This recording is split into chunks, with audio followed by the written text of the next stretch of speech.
आज मैं जो आपको ये बुक बताने जा रहा हूँ, ध्यान से सुनना, फिर निर्णय लेना कि तुम्हें ये बुक परचेज़ करनी है कि नहीं।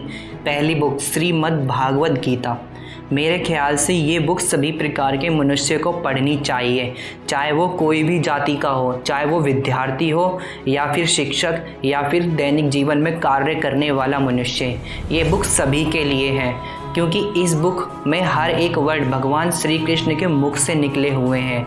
इस भागवत गीता में भगवान श्री कृष्ण अर्जुन के माध्यम से मनुष्य के अच्छे और बुरे कर्मों के बारे में बताते हैं। जिस प्रकार अर्जुन अपने बड़े प्रियजनों से भयभीत होकर शस्त्र त्याग कर देता है, उसको समझ में नहीं आता कि वो क्या करे, तब उस समय भगवान श्री कृष्ण ने अर्जुन को गीता का ज्ञान दिया।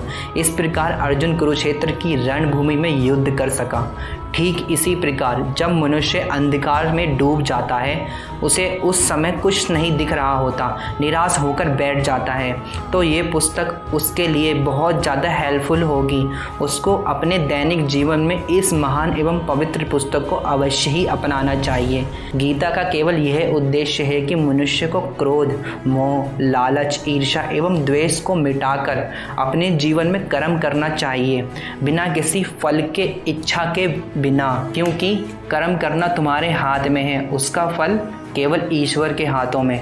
इसीलिए बिना किसी इच्छा के केवल कर्म कीजिए। सेकंड बुक चाणक्य नीति। यह एक नीति कारक बुक है। इसमें महान नीति कारक विष्णुगुप्त चाणक्य अपने नीतियों के माध्यम से मनुष्य की समस्याओं का समाधान निकालते हैं। इस नीति शास्त्र में धर्म की व्याख्या करते हुए क्या करना चाहिए, क्या नहीं करना चाहिए, क्या अच्छा है, क्या बुरा है, इत्यादि ज्ञान का वर्णन किया गया है। इसको पढ़कर अपने वास्तविक जीवन में उतारने वाला मनुष्य ही श्रेष्ठ मनुष्य कहलाता है। आचार्य चरणगुप्त चाणक्य ये कहते हैं कि जो ज्ञानी व्यक्ति नीति शास्त्र को पढ़कर जान लेता है कि उसके लिए क्या करने योग्य और ना करने योग्य क्या है, साथ ही उसे कर्म के भले बुरे के बारे में भी ज्ञान हो जाता है। काम के प्रति व्यक्ति का धर्म व्यक्ति धर्म कहलाता है। जैसे अग्नि का धर्म जलाना और पानी का धर्म बुझाना है, उसी प्रकार राजनीति में भी कुछ धर्म धर्मानुकूल होते हैं और बहुत कुछ धर्म के विरुद्ध होता है। गीता में श्री कृष्ण ने युद्ध में अर्जुन को क्षत्रिय का धर्म इस अर्थ में बताया था कि रणभूमि में सम्मुख शत्रु के सामने पाकर युद्ध की क्षत्रिय का एकमात्र धर्म होता है। इसी अर्थ में आचार्य चाणक्य धर्म के ज्ञान को समर्थ मानते हैं। ये दोनों बुक मनुष्य की हर समस्याओं का निवारण है।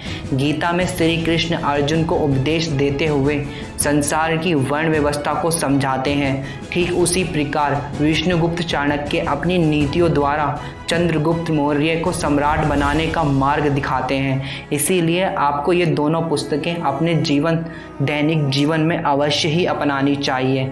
दोनों बुक की लिंक डिस्क्रिप्शन में है, जाकर परचेज कीजिए। Read your book, change your life. ऐसी ही मोटिवेशन स्टोरी एंड मूवी के लिए हमारे ब्लड मोटिवेशन चैनल को सब्सक्राइब कीजिए। तब तक के लिए जय हिंद।